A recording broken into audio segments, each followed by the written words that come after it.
Fala galera, tudo bem com vocês? Eu sou o Vinícius Santos e estamos aqui para mais um episódio do CTechCast.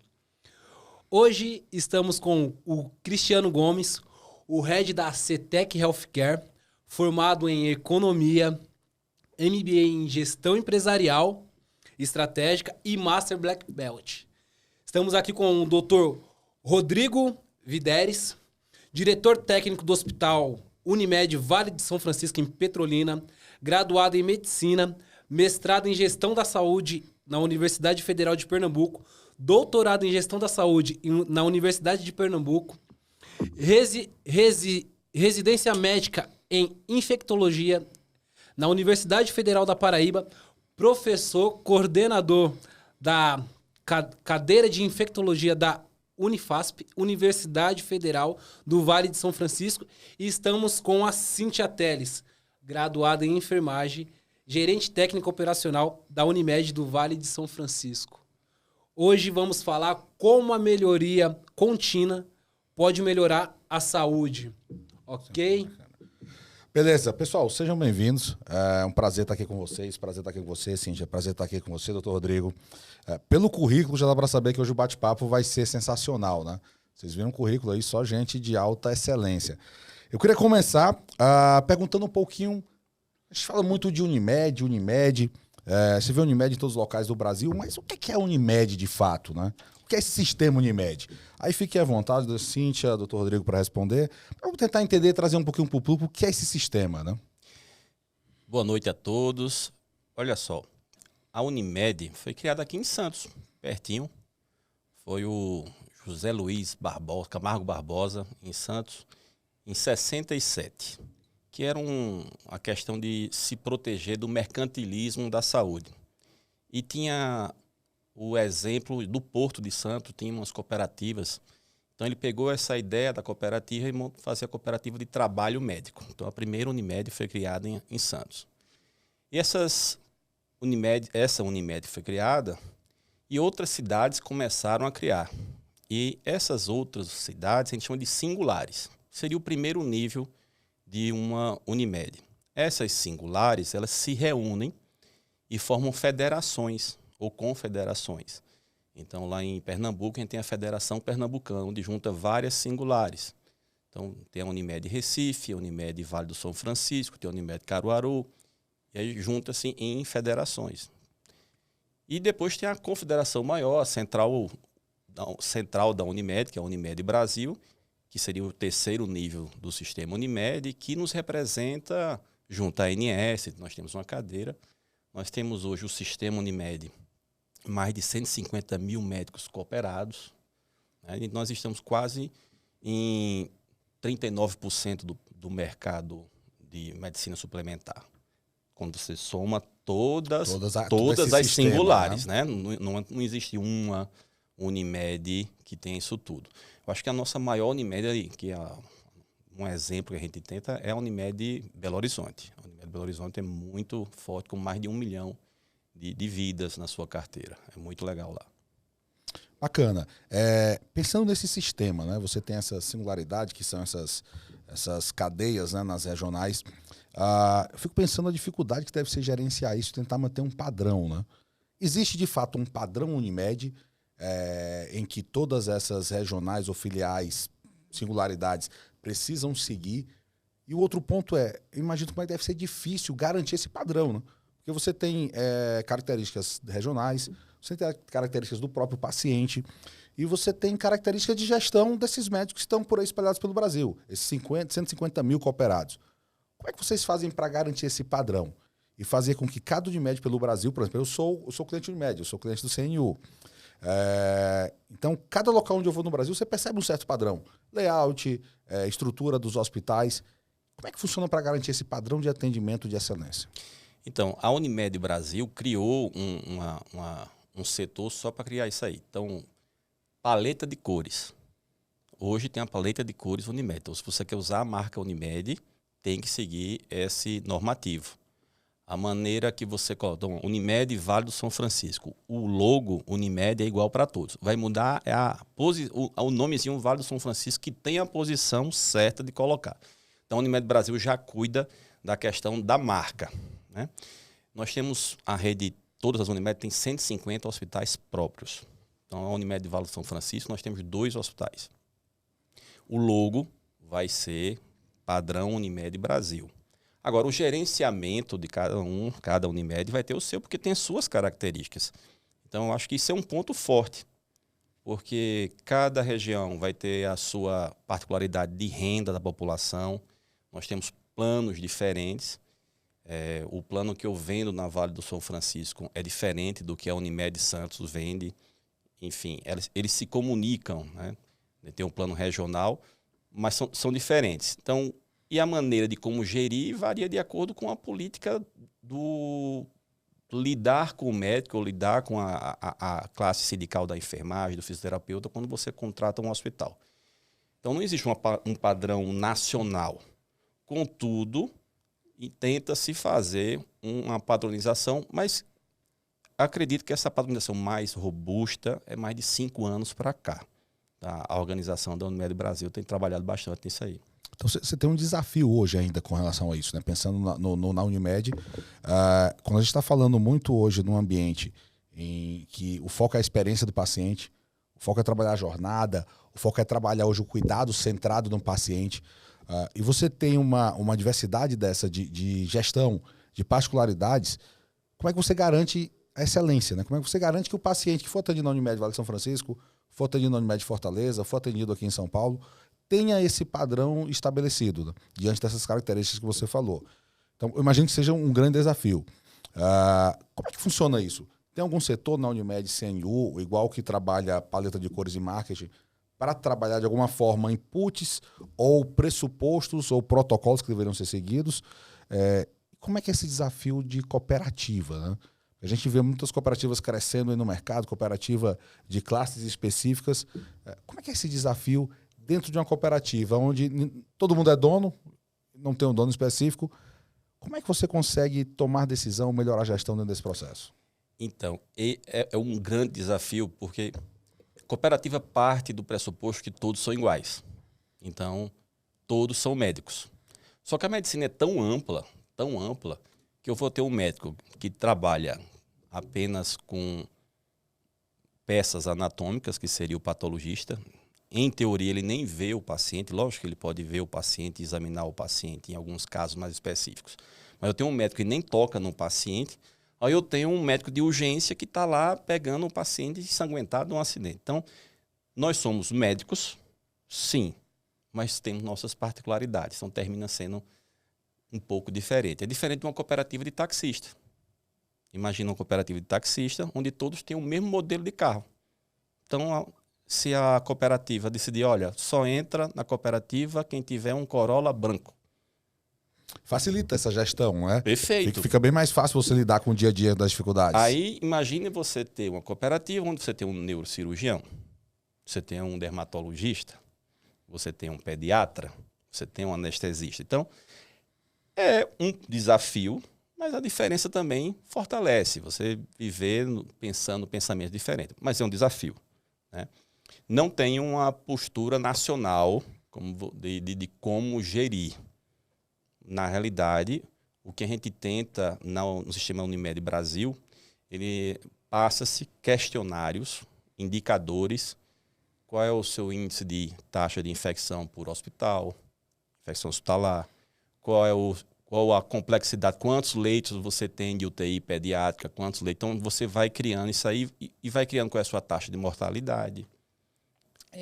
Na verdade, a gente trabalha muito com alguns escopos e arcabouços pré-estabelecidos e a gente vai adaptando a realidade do serviço. E retomando a primeira pergunta sobre a cooperativa de trabalho médico, que é a Unimed, ela também traz a abertura e a empregabilidade de outras classes.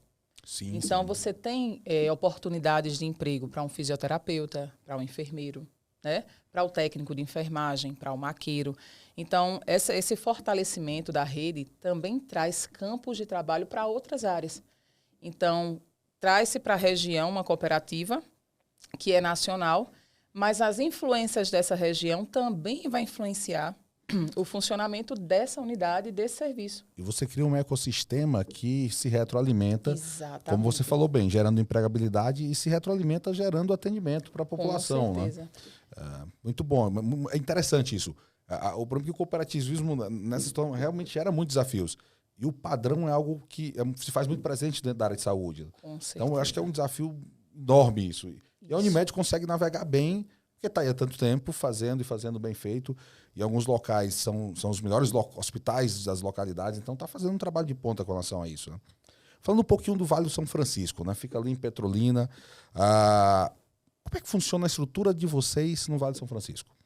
Com relação a quantos hospitais, você falou que tinham 2 hospitais. Como é que funciona essa estrutura? A quantidade de pacientes, alguns números aí para a gente tentar entender essa magnitude. É boa essa pergunta, porque dá para explicar algumas coisas. Então, a Unimed Vale do São Francisco, na realidade, é a união de 2 Unimedes. Nós tínhamos a Unimed Petrolina e a Unimed Juazeiro. Então, eu tenho um Rio São Francisco, onde do lado da Bahia eu tenho a cidade de Juazeiro. E tinha uma Unimed. E do outro lado, em Pernambuco, tem a cidade de Petrolina, que tinha uma outra Unimed, trabalhando numa distância de 800 metros. Então, existia um certo canibalismo.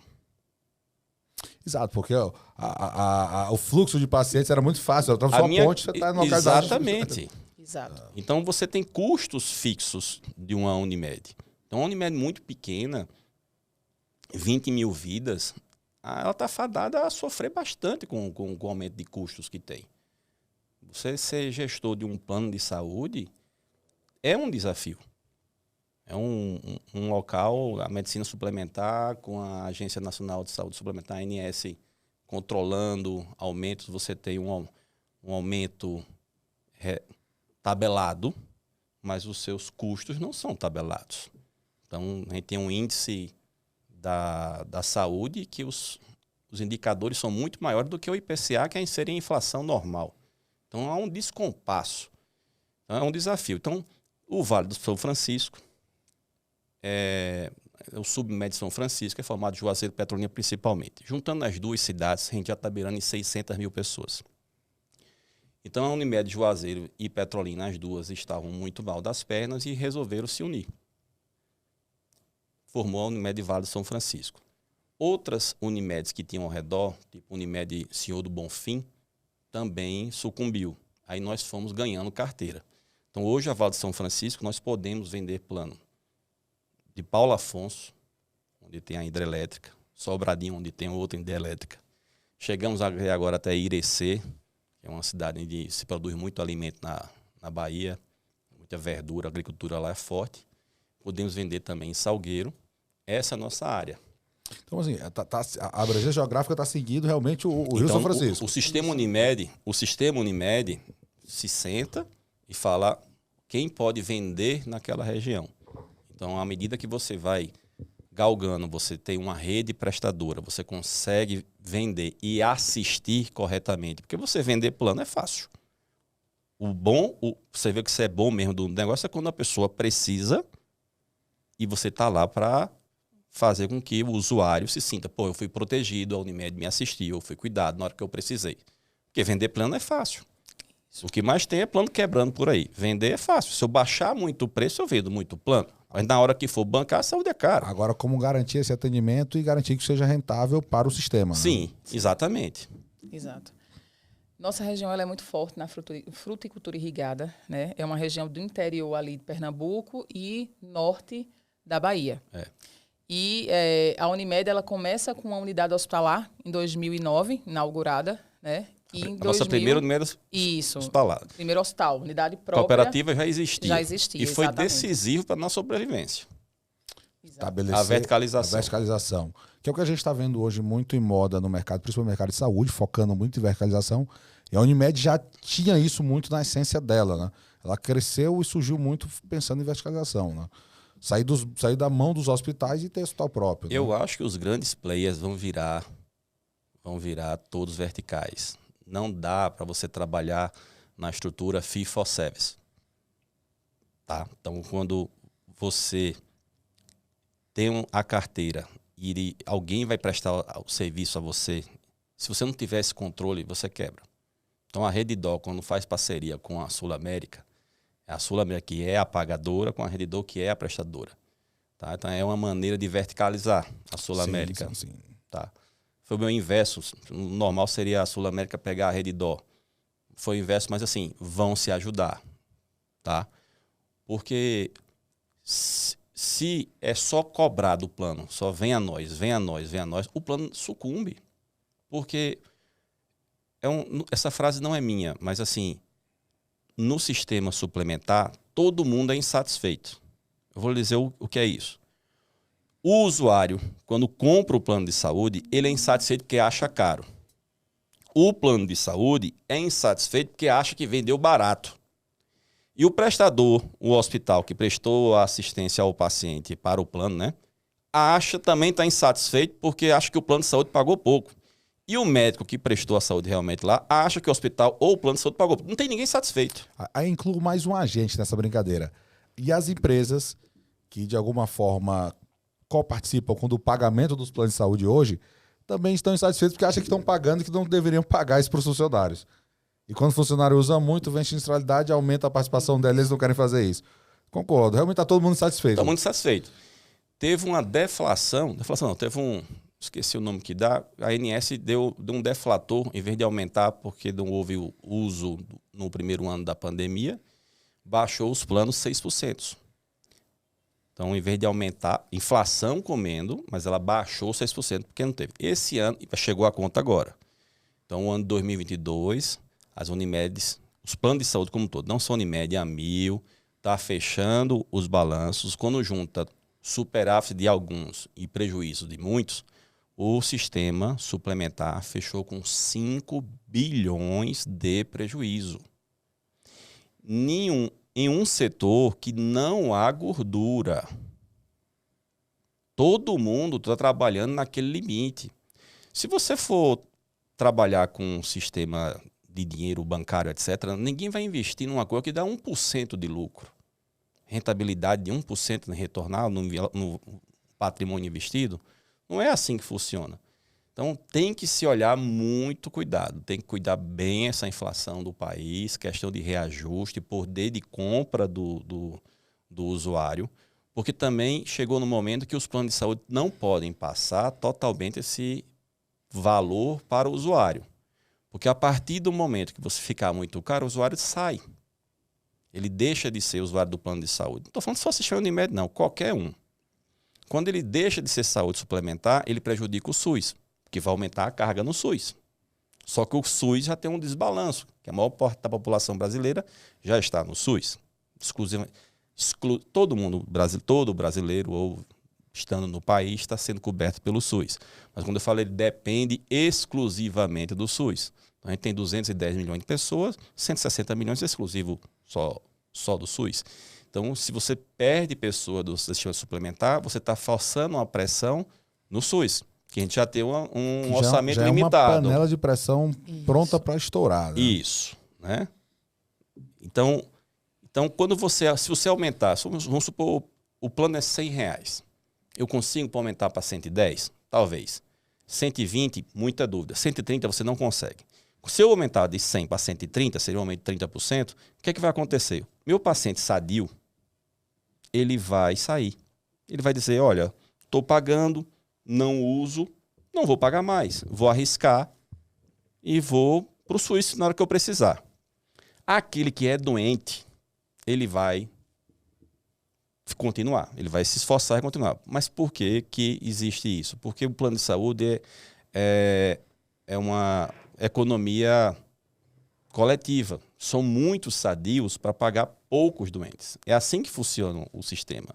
Porque a saúde é cara. Quando você adoece, você pega um jovem politraumatizado por acidente de moto, a conta chega a R$100 mil fácil. E se você pegar quanto tempo esse jovem ia pagar o plano de saúde R$100 mil? Talvez nem 10 anos, nem 15 anos, ele sozinho ia pagar um ticket pequenininho. Ia chegar a esse valor. Então, uma conta só é 15 anos ou mais. Isso eu estou fazendo uma conta que nem de bar é tão imprecisa que eu estou sendo. Então, tem que se criar a ideia que existe um risco. Então, assim, tem que ser poucos adoecendo e muito segurando para ser um sistema sadio. E aí que tem uma cultura no brasileiro, assim, eu estou pagando, não quero usar. Eu não estou sentindo nada, mas eu quero fazer um check-up.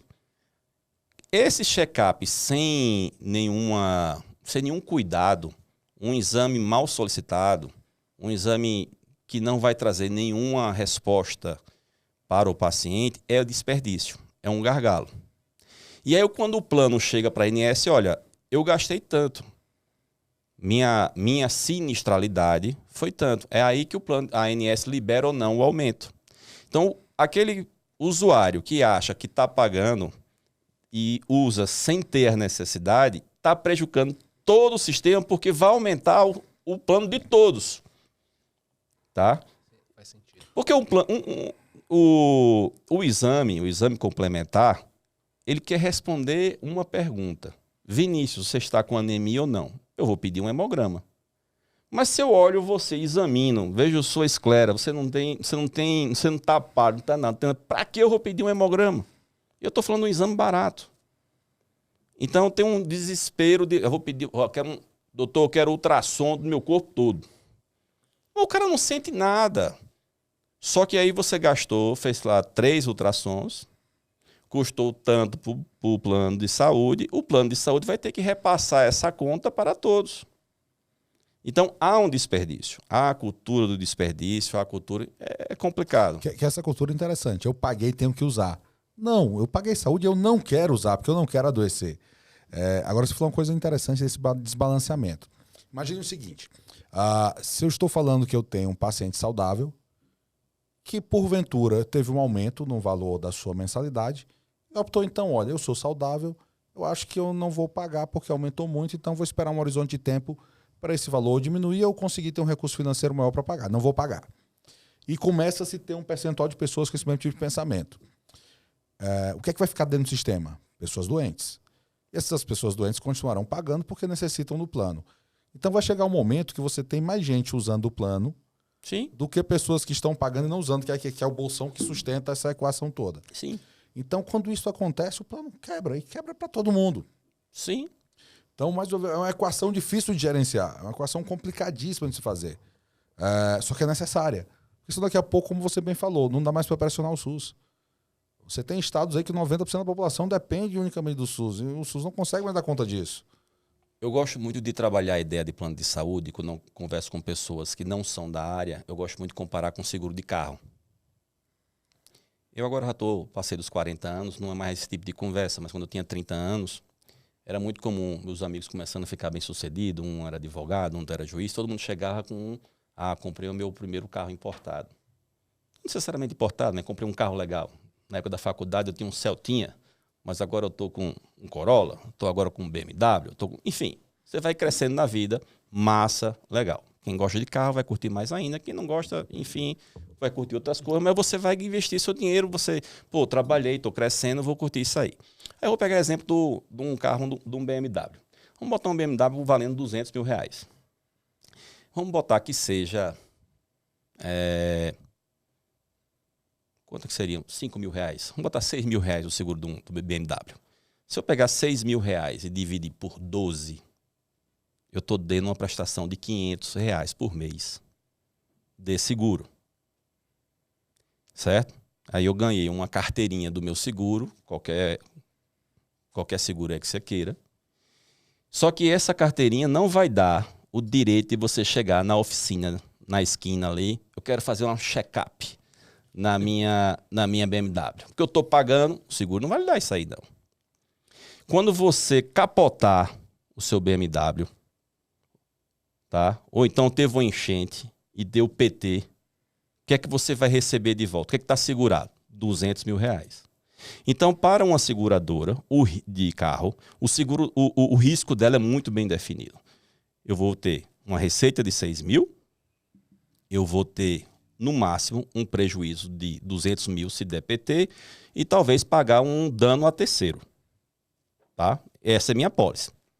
Quando você faz um plano de saúde de uma pessoa, aí eu perguntava a esse jovem, na faixa dos 30 anos, nunca que o valor é R$500. O plano de saúde de uma pessoa dessa no mercado está em torno de 300, 350. Então é mais barato do que o seguro da BMW. Ainda dá uma carteirinha para você fazer check-ups. Vou ali fazer um check-up. Vou ali pegar a segunda opinião. Vou ali pedir a terceira opinião. Pode usar. E qual é o limite de gasto? Se você entrar numa UTI, você estava na BMW, capotou. A BMW morreu, vai ganhar 200 mil. Mas você entrou na UTI. Tem limite de UTI? Não tem. Quanto é que sua conta? Teve várias contas da Unimed Vazão. Você chegou a 1,5 milhão. Uma vida. Aí quando eu falo, você acha que realmente plano de saúde é caro ou barato? Mas eu não uso. Mas você compra o seguro da BMW querendo usar? Não vou lá bater para poder usar, Sim, né? exatamente. Não Você faz compra. não Por que você é compra um assim, né? seguro de um carro? Você compra um seguro de carro para você sair de casa, poder estacionar numa frente de um restaurante e não ficar preocupado. Eita, será que arranharam minha BMW? Será que roubaram minha BMW? Enfim. Então você tem um plano de saúde para, na hora que eu precisar, eu quero que o plano chegue junto. Exatamente. E é uma revolta que tem quando você compra um plano fuleira. Fuleira é um termo bem nordestino, tá, pessoal? Ó. Então, você compra um plano que não... Na hora que você passou 5 anos da sua vida naquele plano. Na hora que você precisa, o plano fica rateando. Peraí. Aí você cria aquela sensação de revolta. Mas o plano sério, correto, vai seguir o que está no contrato. Aí entra a segunda brincadeira que eu faço com o carro. Você foi na BMW, eu não gosto de dar esse exemplo com a BMW, não. Você foi lá e comprou um carro 1.000. E você comprou o carro 1.000 mais barato que tinha.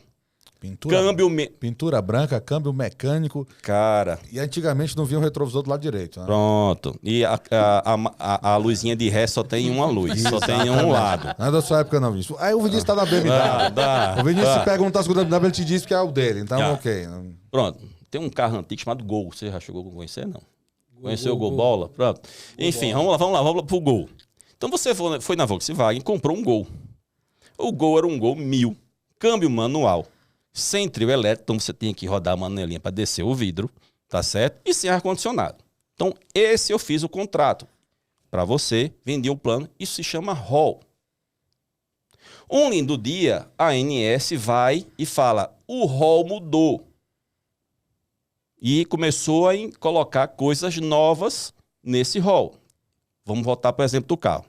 A ANS chega para você e fala assim, pegue o seu Gol, volte na Volkswagen, coloque direção elétrica, não é nem hidráulica, bote elétrica, bote vidro elétrico, bote ar-condicionado, bote controle de estabilidade, bote freio ABS, bote sensor de batida, anticapotamento, tudo.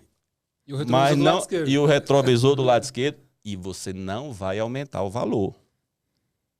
É isso que a ANS faz com a medicina suplementar quando altera o rol. Então, você muda a regra do jogo. Existe um profissional que calcula riscos, o atuário. Então, ele fala qual é a probabilidade de uma pessoa no Brasil, morando em tal lugar, adoecer de malária.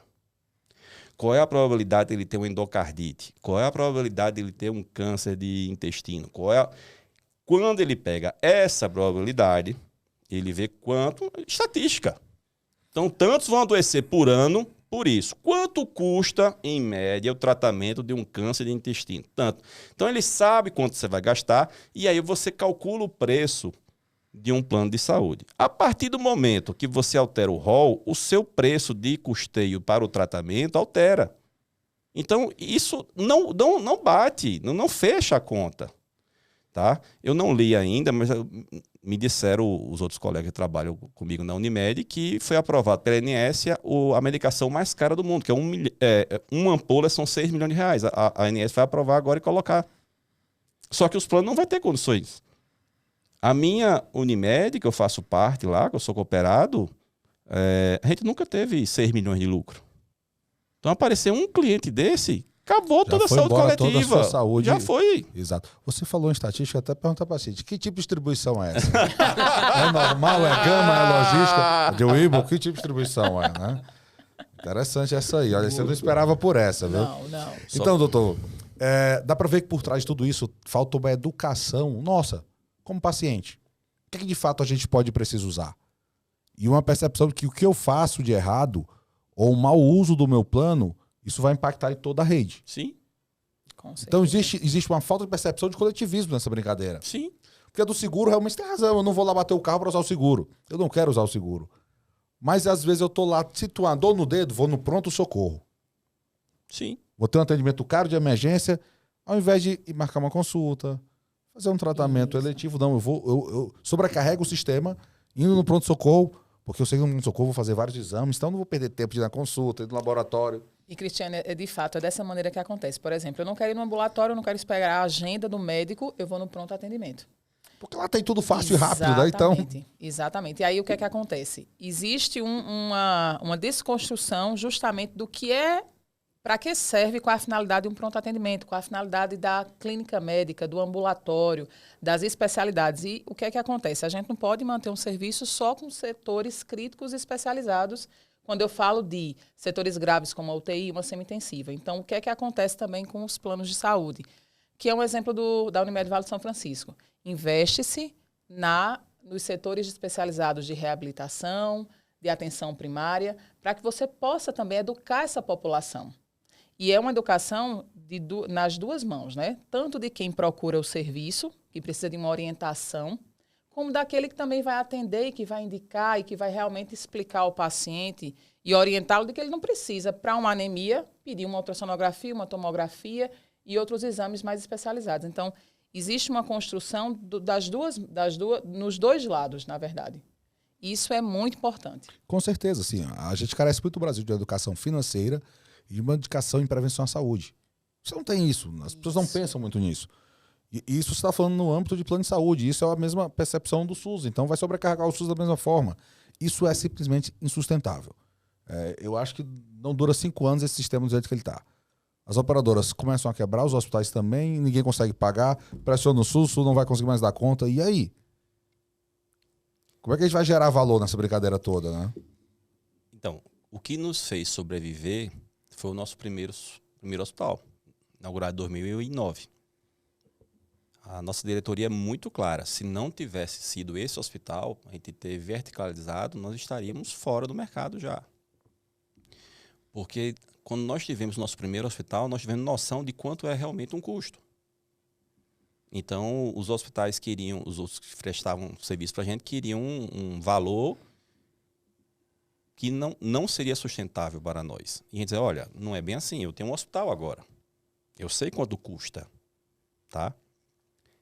E aí, nós sobrevivemos, crescemos bastante depois do hospital, tanto é que nós estamos com um segundo hospital.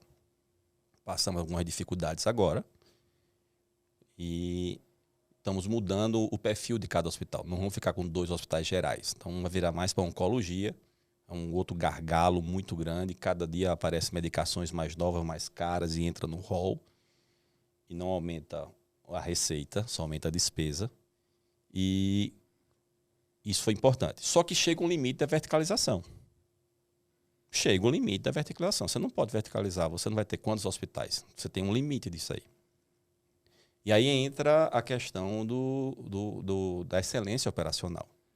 E aí por isso que a gente foi uma experiência muito exitosa ter participado do Greenbelt. Porque a ideia agora é fazer mais com a mesma estrutura, gastando menos, melhorando a excelência operacional. E agregando o valor a todo esse processo, né? Com certeza, né? Vou aproveitar esse seu gancho. Pessoal, o Greenbelt é uma das faixas de conhecimento de Lean Six Sigma, né? Se a gente está falando de excelência operacional, a gente fala basicamente de uma metodologia chamada Lean Six Sigma, da qual você tem faixas de conhecimento baseado nos graus de complexidade dos problemas a qual você está se pressupondo a resolver, como também com a carga de conhecimento que vocês vão ter.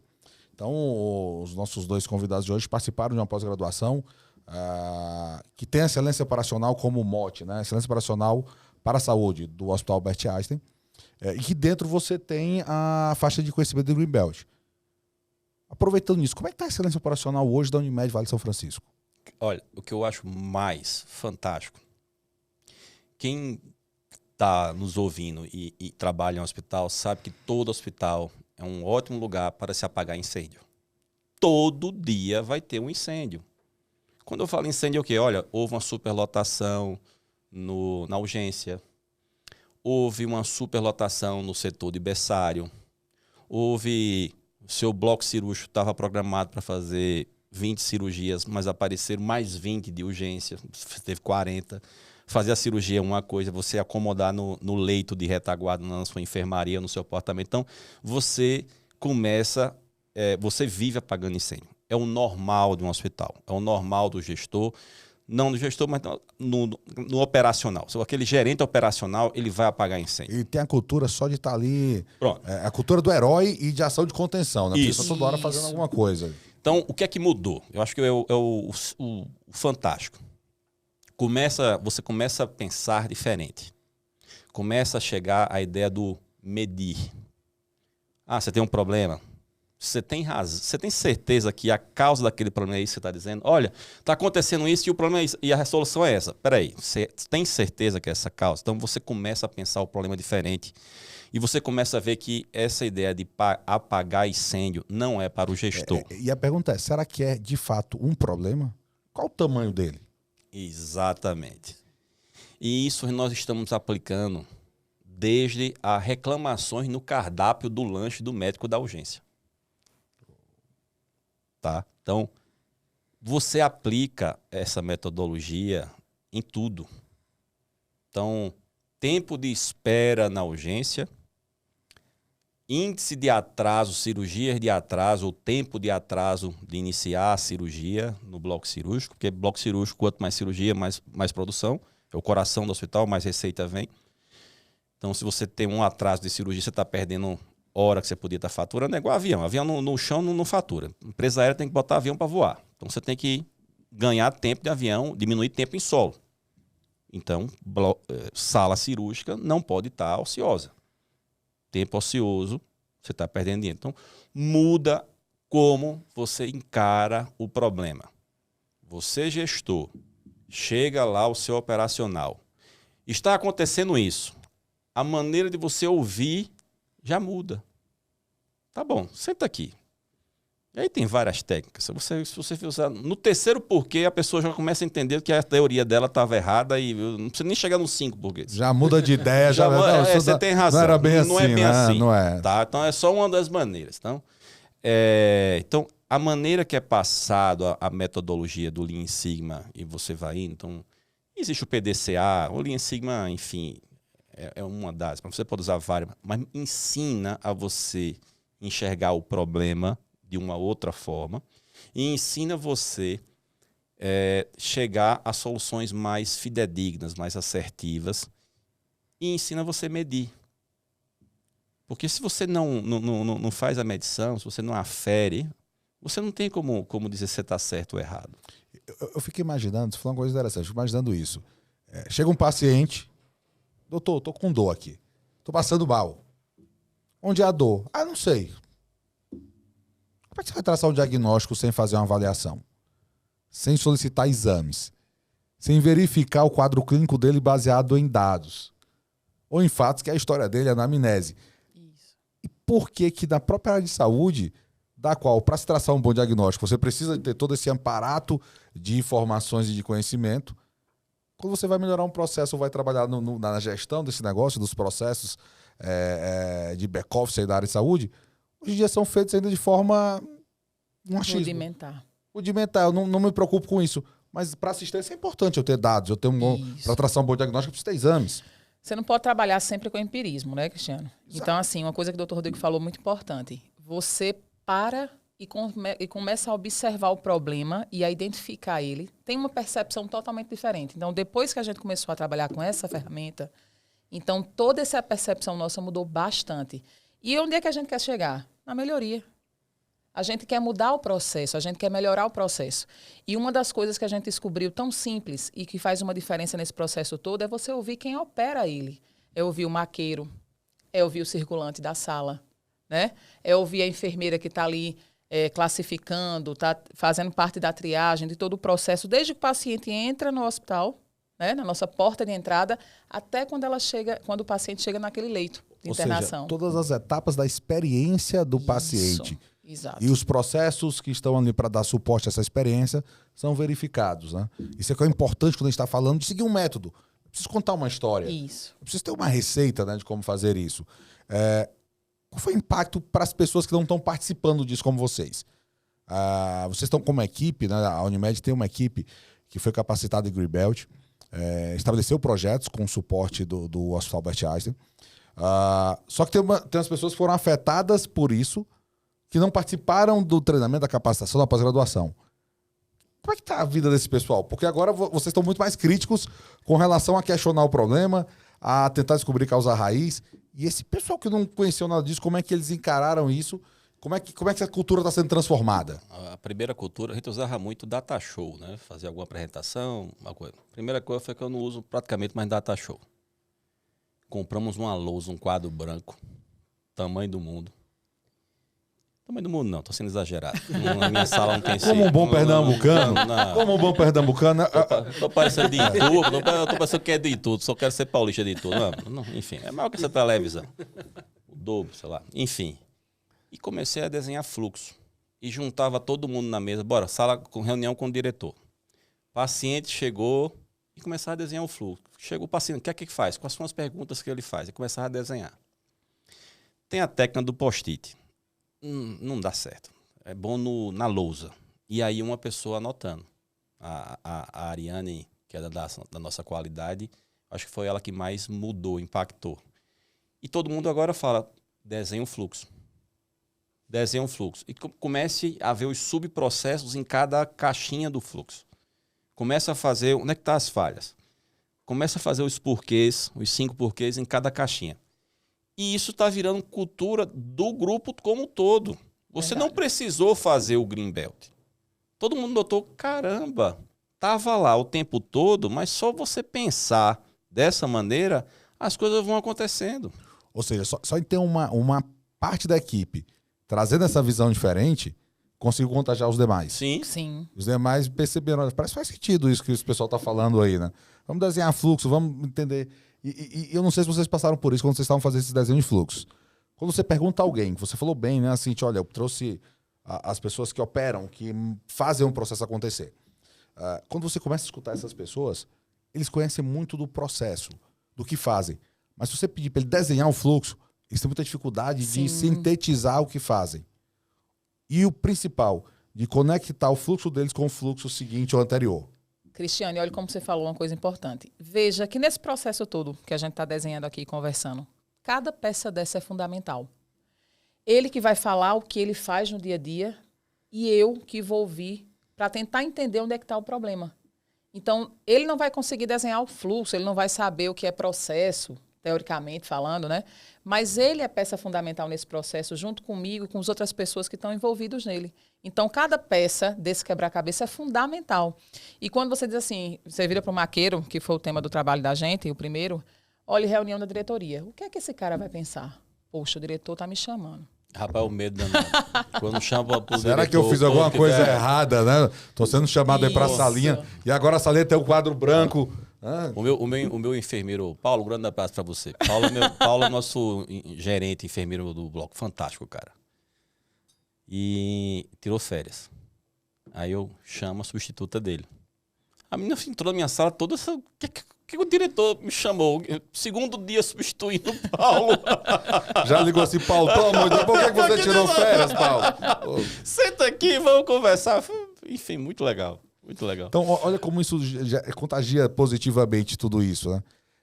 Isso é extremamente interessante, pessoal. Isso é contar histórias, basicamente. Você está falando, vocês facilitam um processo de storytelling. Então, quem está dentro do processo conta a história, conta o que acontece. Vocês, com ferramentas metodológicas, conseguem transformar isso em uma receita de bolo, em algo que você consiga mergulhar dele, trazer algum aprendizado, gerar conhecimento e estabelecer ações. Aí você falou, isso é o primeiro, né? E vocês, eu acho que ou foram picados aí pela mosquinha da excelência, da inovação, não pararam no green, né? Vem agora o black, né? A gente tá no meio do black. E aí, como é que é isso? Não, o green foi pouco? Ou vocês querem alçar voos mais longos e mais altos. E aí, como é que foi? Aí agora é o Black, e aí? Olha, eu estou no meio do Black e para um gestor começar a aprender a controlar, quem trabalha muitas cartas, controles, muda a maneira de você pensar.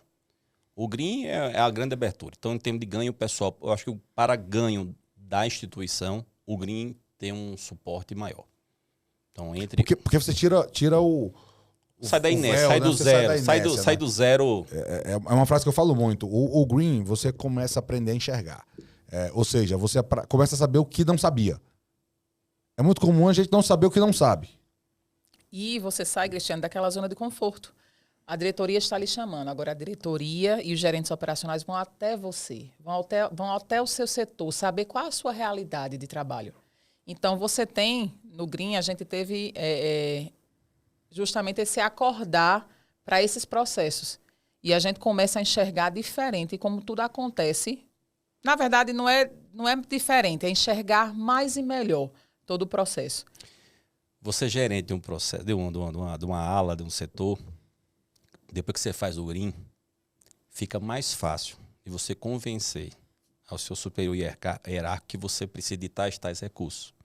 Porque você chega embasando. Olha, o processo é esse, nós medimos, a falha é essa, pode melhorar assim e vamos resolver. É tão entregue, tão esmiuçado, que o gestor fala, não tem um contra-argumentos. Pode ser, o máximo que ele pode dizer assim, eu não tenho condições financeiras de fazer agora. Mas ele dizer, tá errado, não vai. Mas aí você, desse estudo de levantamento de causa, nesse processo de investigação, você pode até tentar, ok, qual é o plano B? Eu não tenho recurso, mas como é que eu posso melhorar isso sem precisar de dinheiro? Criatividade para resolver problemas, eu acho que toda equipe de hospitais tem. Porque todos são forjados em apagar incêndio. Você vai só canalizar toda essa energia que você tinha para apagar um incêndio todo dia para resolver onde iniciava a combustão. Você vai gastar energia, vai ter a criatividade para não vai começar um incêndio. Ou seja, você inverte a lógica. Ao invés de alto tempo de execução, você tem um alto tempo de planejamento para executar e quando executar ser assertivo, né? Exato. Então, você canaliza realmente essa energia para em busca de foco no resultado. Como é que está o poder de argumentação dessa equipe? Porque, geralmente, quando a gente vê essas ondas de acesso operacional, a equipe tem uma capacidade agora de argumentar, tudo é questionar, tudo é o porquê.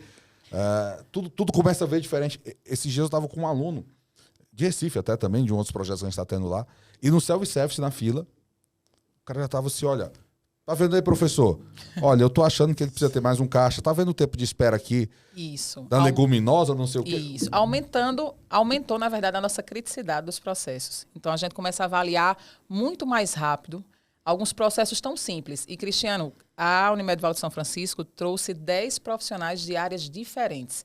Então, uma sementinha plantada em cada área. Faturamento, gerente operacional, gerente administrativa, o pessoal que trabalha, gerente administrativa de laboratório, diretor. Então, a gente vai difundindo em diversas humanos, áreas. Jurídico. Olha aí. Então, Isso, vocês jurídico. percebendo as áreas que fazem parte desse sistema como um todo, né, com esse processo, e pincelaram pessoas para serem capacitadas. Exato. Essas pessoas multiplicaram isso nos seus setores. Né? Isso. Sensacional. Aí vieram fazer o Black. E agora? Qual é esse desafio maior que o Black está trazendo para vocês? O Black está... O que é que eu vejo? É que a Unimed Vale de São Francisco vai ter seu escritório da excelência operacional. Porque passa a ser um negócio assim, caramba, se eu tiver uma pessoa específica para coordenar esses projetos, eu vou ganhar eficiência. Ele se paga. E pensar, né, nisso, porque quando a gente fala em ciência operacional, a gente não pode cometer um equívoco e achar que é só redução de custo. Não, eficiência operacional é transformar e mudar a sua instituição. É inovação, é pensar realmente em dinheiro, é garantir aumentar a receita, é trazer segurança uma mudança. do paciente, é segurança do paciente. Qualidade de entrega do serviço. Sensacional, ancorar a qualidade, é melhorar a experiência do paciente. Isso. E quando você melhorar a experiência do paciente, todo mundo sai satisfeito. O familiar, o profissional, a diretoria. É um ganha-ganha. Talvez isso seja a saída para essa armadilha que todo o sistema de saúde entrou, de operador de saúde e hospital. Esse canibalismo e tá morrendo todo mundo abraçado. E aí qual é a solução? Pessoal, a solução é inovar, é mudar. Isso de fato é agregar valor. É trazer esses conceitos e começar a transformar de fato o que está acontecendo. Aí, bacana, sensacional, super apoio. Escritório de Assistência Operacional aí no Unimed Vale de São Francisco. Eu não tenho dúvida que vai ser referência aí no sistema, né? E que ele vai começar assim, né, doutor Rodrigo? Ah, sensacional. Olha. Nós Não, estamos... agora já falou aqui, tá gravado, vai aparecer aí então. Não, é porque acontece, são coisas que... A gente não senta para discutir só isso, né? Um hospital é um ser vivo, uma operadora de saúde é um ser vivo. São muitos processos ao mesmo tempo, e, enfim. Então, nós estamos, ao mesmo tempo, no processo de acreditação do hospital. Então, acreditar o hospital é você criar protocolos, criar uma rotina, dizendo que, olha, o que nós fazemos é assim. E pode ter o Greenbelt, nos ensina a questão da variabilidade dos processos. Você quer ter uma meta. Vamos supor que você queira que as pessoas sejam atendidas em até meia hora. Sua meta é meia hora. Aí você vai ter um dia que vai atender a 35 e vai ter um dia que vai atender 25. Aquela média ali de 5 minutos a mais, a menos, vai indo. Aí você vai começar a ter as discrepâncias. Aí você vai atrás das causas especiais e você vai começando a entender e você vai melhorando a qualidade do hospital como um todo. Olha, aconteceu uma falha porque faltou energia, por causa que era um circuito, um disjuntor que estava sobrecarregado. Então você já resolve o problema. Coisa besta, elétrico, mas é bem mais complexo que isso. E aí era uma causa especial. Então, aquele dia houve um aumento na fila porque faltou energia por causa de um disjuntor. Então, você já começa, revisa todos os disjuntores. Você já tirou aquela causa especial. Seu hospital já melhorou. Sim. E aí você vai melhorando, e vai melhorando, e vai melhorando, e vai ganhando excelência. E vai ganhando. Então, se você atendia, sua meta era 30, você começou a melhorar seu processo, você começou a atender em 25, significa dizer que você vai aumentar o número de atendimentos dia. Então, você conseguiu fazer com o mesmo recurso de mão de obra, o mesmo plantonista, você atendeu mais, você ganhou produtividade. Sem perder qualidade, Sim, ou até isso. Aumentando a qualidade do processo.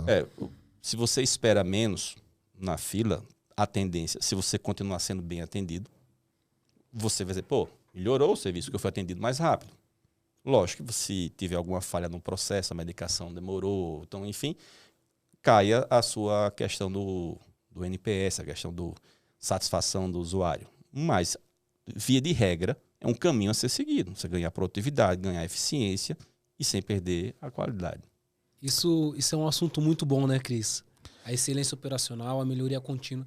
Se a gente ficar conversando aqui, a gente tem temas para ficar batendo um papo aqui até uns 3 dias, doutor. Com certeza. Eu vou dizer. O Vinícius aí, como é parceiro da equipe, ele sabe uma frase que eu cobro muito aí do pessoal: excelência e perfeição. Excelência e perfeição. Excelência e perfeição. Tu falei, Vinícius, toda vez que for fazer algo, pensa, excelência e perfeição. Você está fazendo com excelência, está buscando a perfeição, não senta em cima da excelência e acha que já chegou no topo, não. Perfeição. Então, a gente tem sempre a capacidade de melhorar. Então é sensacional isso, bacana. Essa frase do Cris eu levo para minha vida, né?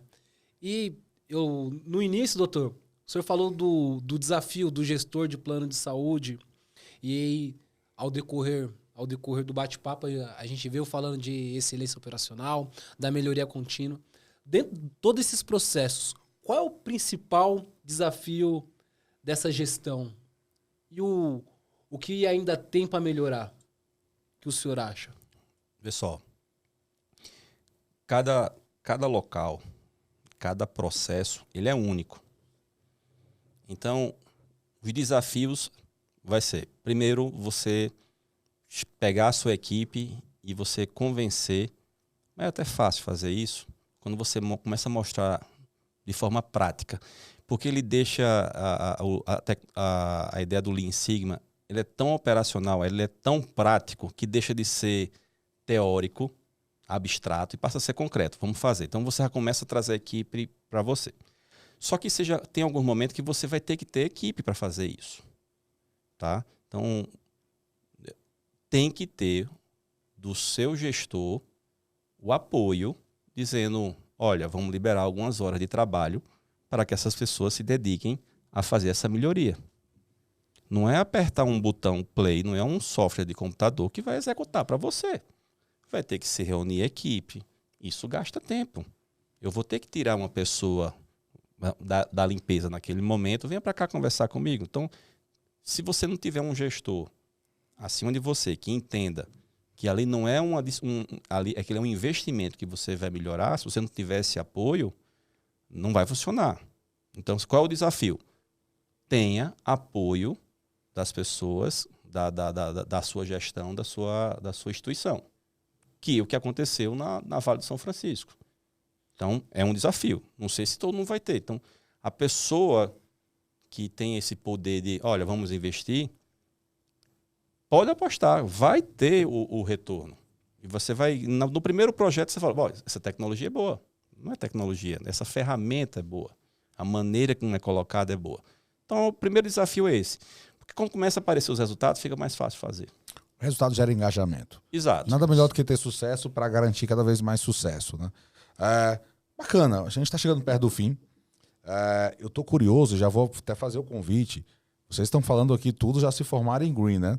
Quando terminar o Black, eu quero ver que projeto é que vocês vão entregar, como é que vai ser isso. Mais um desafio. Mais um desafio, né? Vocês vão vir aqui contar pra gente como é que vai ser. Como foi esse projeto, qual foi o resultado e depois quais os próximos passos, quais são os novos desafios. Ô, Cris, eu posso dar um spoiler aqui do workshop? Pois não, vai lá. Vou dar um spoiler. Que estamos pensando em março fazer um workshop em Recife. Vou dar um spoiler. Exato. Vocês já estão convidados. Bom spoiler, estão Olha aí. convidados lá também. A gente vai fazer um workshop de Lego Serious Play em Recife. A gente está vendo só questão de agenda e data aí. Muito provavelmente deve ser março ou abril, no mais tardar. Aí vocês vão começar a ver outras formas também de trazer resultados aí semelhantes ou até bem mais agressivos com relação à qualidade, pensando em excelência operacional e também inovação, planejamento estratégico e outras coisas aí que estão por vir, né? Então não vai parar no Black, não. Espero que vocês ainda... Qual é a frase que você falou da perfeição aí? A simplicidade é a máxima perfeição. Excelência e perfeição. Essa é a perfeição. Eu fiz vestibular na época que não tinha essas faculdades privadas, né? Então era muito mais... É concorrido medicina ainda, mas era Muito mais do mais. que hoje em dia. Né? Acredito que sim. E eu sempre fui bom aluno, mas eu era um analfabeto em português. Então, no meu terceiro ano científico, eu só fiz um cursinho, português.